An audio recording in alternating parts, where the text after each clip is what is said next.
অমলকান্তি আমার বন্ধু। স্কুলে আমরা একসঙ্গে পড়তাম। রোজ দেরি করে ক্লাসে আসতো, পড়া পারত না। শব্দরূপ জিজ্ঞেস করলে এমন অবাক হয়ে জানলার দিকে তাকিয়ে থাকতো যে দেখে ভারী কষ্ট হতো আমাদের।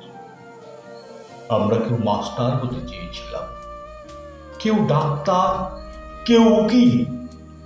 অমলকান্তি সেসব কিছু হতে চায়নি।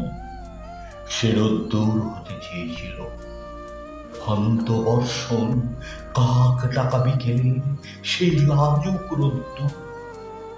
জামার জামরুলের পাতায় যা নাকি অল্প একটু হাসির মতন লেগে থাকে। আমরা কেউ মাস্টার হয়েছি, কেউ ডাক্তার, কেউ উকিল।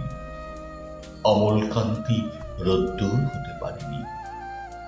সে এখন অন্ধকার একটা ছাপাখানায় কাজ করে।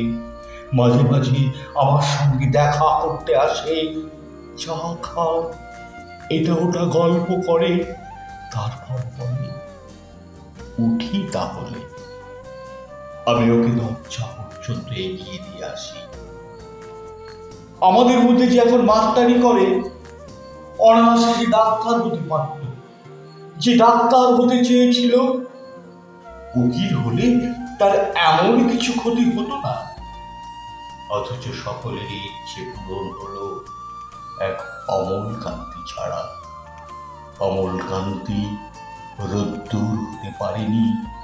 সেই অমলকান্তি রোদ্দুরের কথা ভাবতে ভাবতে ভাবতে ভাবতে একদিন রোদ্দুর হয়ে যেতে চেয়েছিল।